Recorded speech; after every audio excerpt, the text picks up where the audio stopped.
India गठबंधन में इस समय 28 दल शामिल है, तो कई बड़ी पार्टियां इसमें शामिल होने की तैयारी भी कर रही है। दावा किया जा रहा है कि लोकसभा चुनावों का ऐलान होने के साथ ही कई दल जो अभी केंद्र सरकार के दबाव में हैं, वो पाला बदल लेंगे और अब बीएसपी को लेकर भी बड़े संकेत मिल रहे हैं। पार्टी सांसद ने ही इसे लेकर बड़ा दावा कर दिया है। इंडिया गठबंधन में बीएसपी भी शामिल होने को तैयार है। वैसे इसके संकेत तो बीएसपी चीफ मायावती के बयान से ही मिलने लगे थे और अब पार्टी सांसद मलूक नागर ने ऐलान कर दिया है कि बीजेपी को हराना है तो इंडिया गठबंधन को बीएसपी को साथ लेना ही होगा।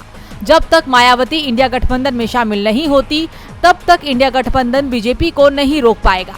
मलूक नागर के बयान से साफ है कि बीएसपी इंडिया गठबंधन में शामिल होने की तैयारी कर रही है।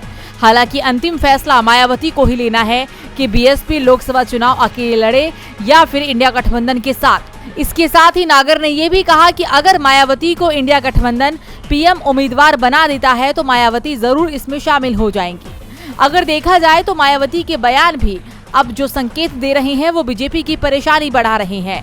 पहले मायावती कांग्रेस और इंडिया गठबंधन में शामिल पार्टियों के खिलाफ तीखी बयानबाजी कर रही थी, लेकिन अब उनके बयानों में सिर्फ नरमी ही नहीं आई है, बल्कि वो इंडिया में शामिल होने के संकेत भी दे रही हैं। उन्होंने इंडिया गठबंधन के नेताओं से कहा था कि विपक्ष के गठबंधन में बसपा सहित अन्य जो भी पार्टियां शामिल नहीं है, उनके बारे में किसी का भी फिजूल टिक्का टिप्पणी करना उचित नहीं है।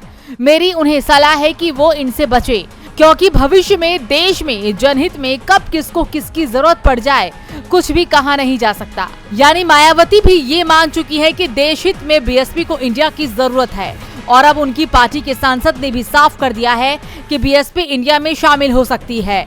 डीबी लाइव की रिपोर्ट।